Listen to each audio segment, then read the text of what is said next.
Hi, my name is Brandon Homan, aka the Voicest, and welcome to IPA episode 4.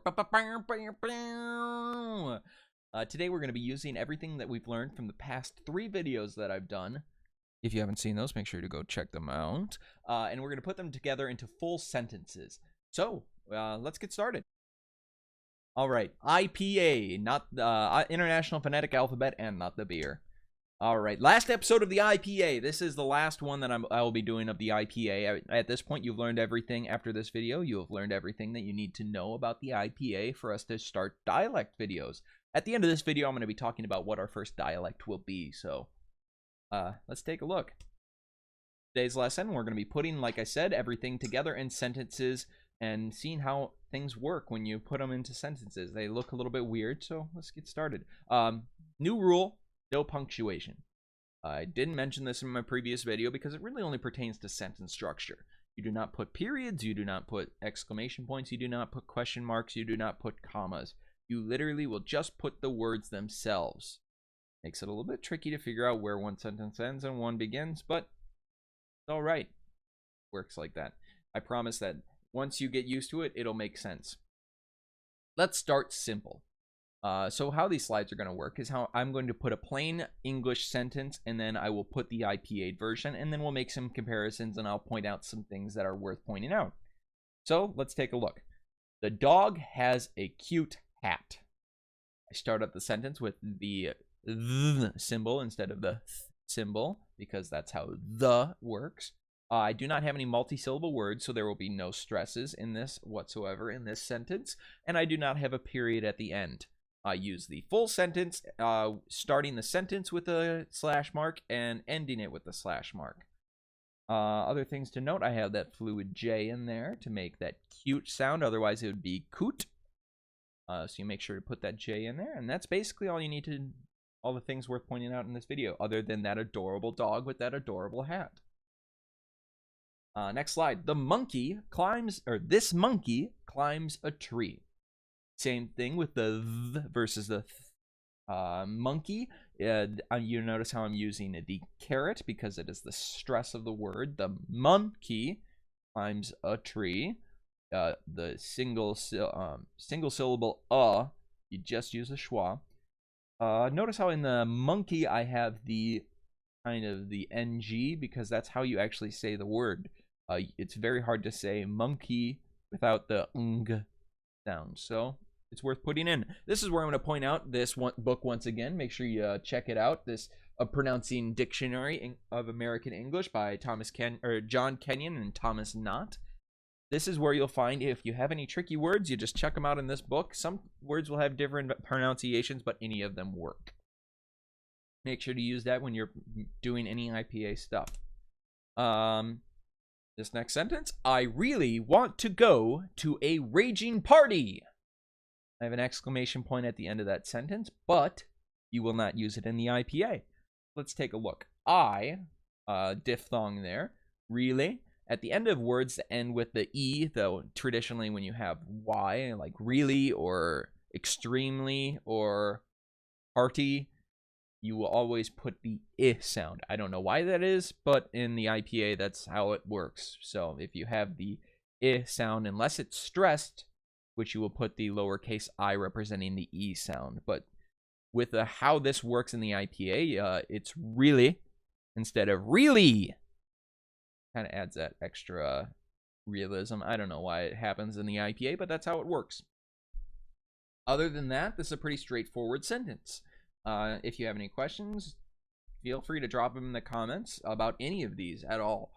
Please, if you have any questions about my choices, once again, most of the time I'm referencing this book right here to talk about what these words are, and if they are weird looking, make sure to check them out in the dictionary, the IPA dictionary.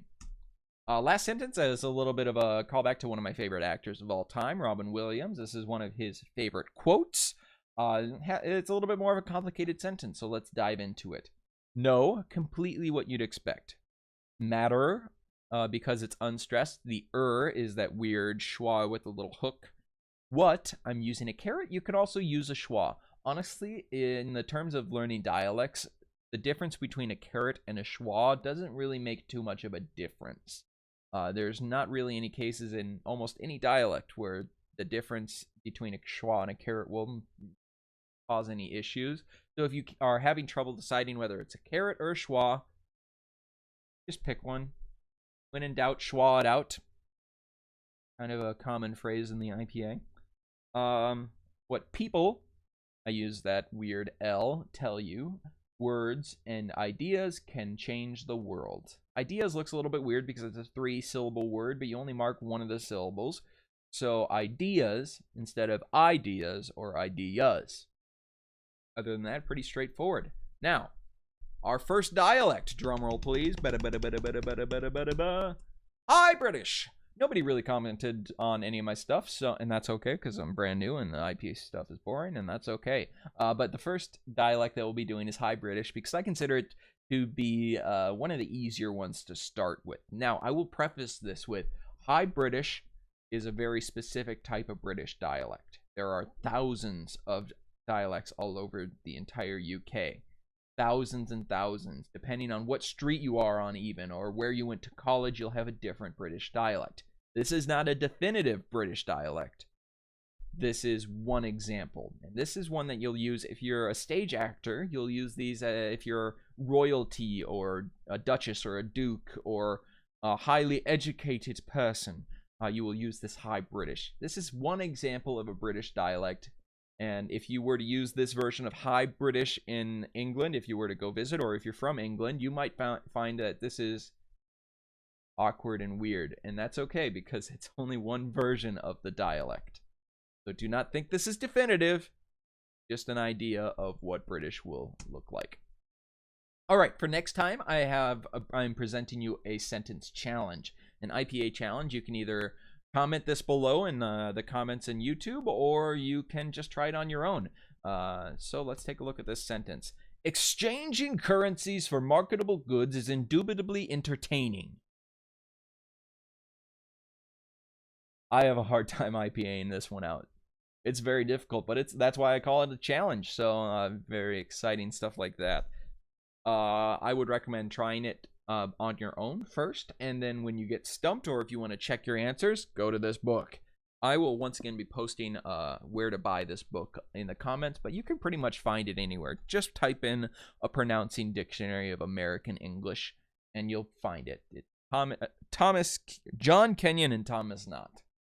It's worth taking a look at it. It gives you all the answers. So there's a million ways to IPA. Everybody is going to have different versions of IPA. This one I find being the easiest and the most accurate. This is using all the methods that I've taught, as well as a couple different ones, but it'll give you the right idea. That's pretty much all I got for today. Thank you for watching my video. Please like and subscribe if you enjoyed this content. If you want to keep seeing more, I would really appreciate any feedback whatsoever. So please comment below. My next dialect will be the British dialect, so I hope to see you with those videos. Be a fun time. Other than that, that's all I got today. I hope to see you soon. Bye-bye!